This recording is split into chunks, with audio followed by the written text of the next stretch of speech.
So after a longer break than usual, The Walking Dead has finally returned with episode 9 of season 11. This is the second part of a 3-part epic season finale. This episode is called No Other Way, and if you haven't seen the episode yet and you don't want to get anything spoiled for you, do not listen to this review, because this review is going to contain full spoilers for the episode. You've been warned.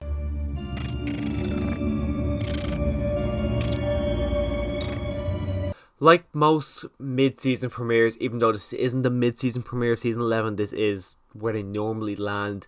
They're always big, they're always epic, they're always awesome, and this one is no different. Usually episode 9s are always fantastic, and this episode picks up literally right where episode 8 ends, and it is just big and massive and epic. You see all the fireworks being shot down at our survivors. You see one walker getting hit right in the chest with a firework right beside Maggie, and it literally explodes.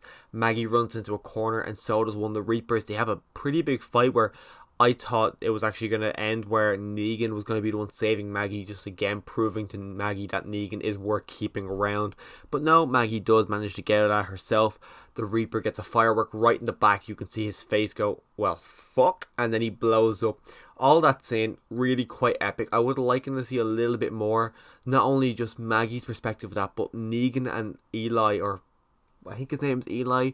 I'd like to see their perspective on the ground. It's disappointing me actually didn't get to see them. I would have liked to see their perspective as well, purely because Eli, or is it Elliot? I really don't know.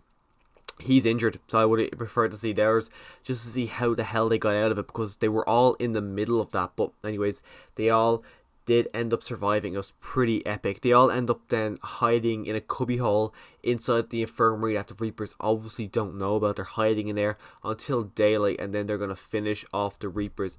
Maggie, you could tell in the first half of this season that Maggie has changed from when we last saw her in season 9. Bloody hell, start of season 9. She's changed massively. You can tell she's cold now. You can tell she's distant from everyone, where she's distant where if she has to lose everyone, you can tell it wouldn't affect her as much, well, you would think, but then you see later in the episode. But you can tell Maggie is not the same Maggie that was there during All Out War or when Glenn was still alive. You can tell this is a different Maggie, and it was just what was going to happen. We do go back to our group in Alexandria. You see Gracie and Judith in the basement. The water's rushing in. You see them getting on top of what I assume was a dryer or something. Judith stabbing the walkers in the head. She drops her sword, and then the walkers start pulling at them. And I kind of was going into this assuming that Gracie was going to die. I like Aaron is one of my favorite characters. I think he's a fantastic character. Definitely in my top 10 for Walking Dead characters. And I thought going into this final season we were going to get a big epic kind of storyline with him. I was kind of expecting him to go really, really dark in this back half, and I thought the death of his daughter would be what would push him into that as well. In the Whisperer arc, spoilers for the comic book series, but yeah, Andrea dies. In the comics, Andrea and Rick are together. Andrea dies in that scene, or that bit of comic, and I assumed, since they skipped over, I thought a really good comparison would be have Gracie die by a walker similarly to that, and then she's slowly dying as Aaron's with her. I kind of thought that'd be a good way of having Aaron kind of getting very vengeful of just people in general. He get vengeful towards Gabriel for leaving and putting his daughter, that whole group really, for leaving and putting his daughter at risk. Everyone, I just thought that'd be a really good way for Aaron's story to progress. Didn't happen. Don't know what's going to happen with Aaron's story, but you even see him, he saves them, then he's trapped down there by himself, he can't get out, and Lydia, is it Lydia? Yes, it is Lydia.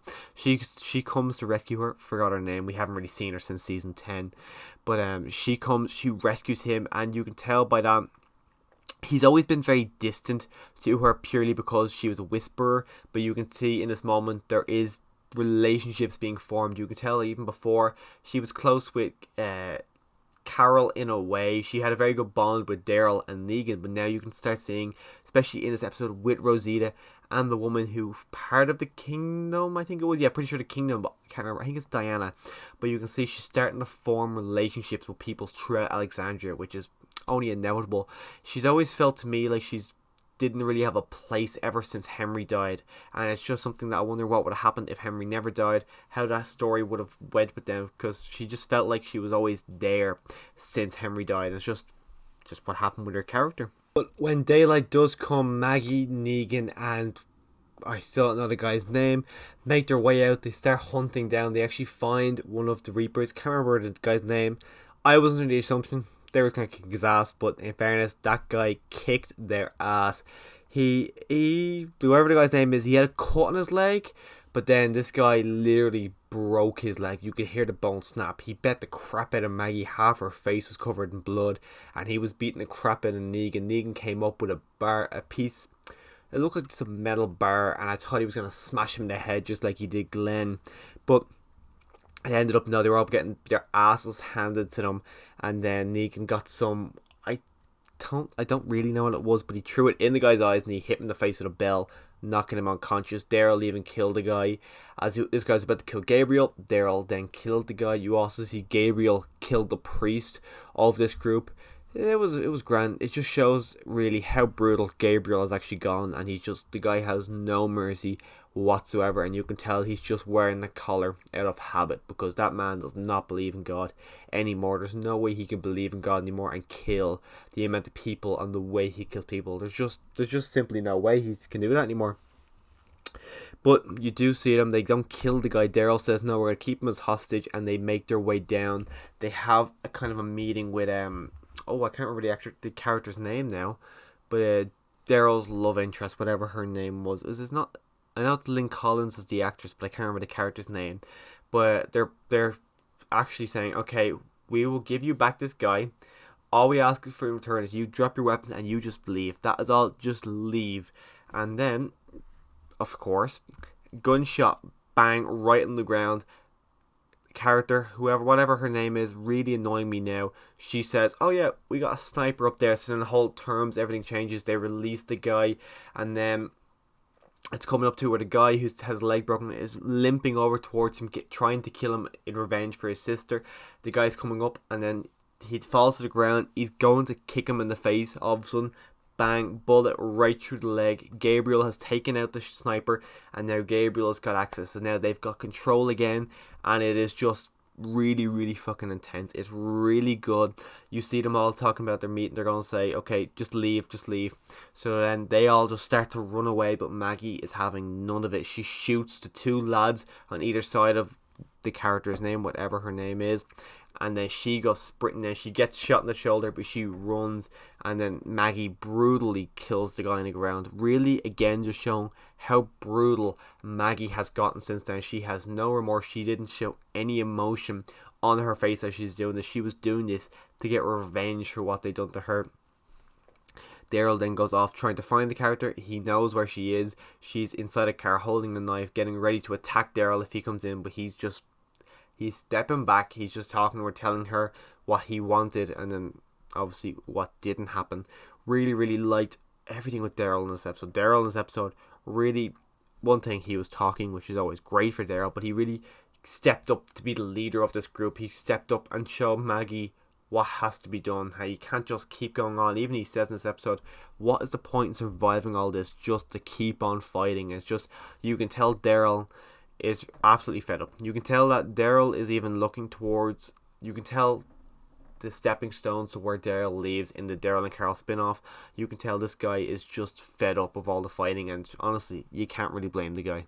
So I've just checked, the character's name is Leah, and this is not the end of her. I assume she's going to, I don't know if she knows where Alexandria is. I'm kind of under the impression she doesn't, but I imagine she's going to stumble across it.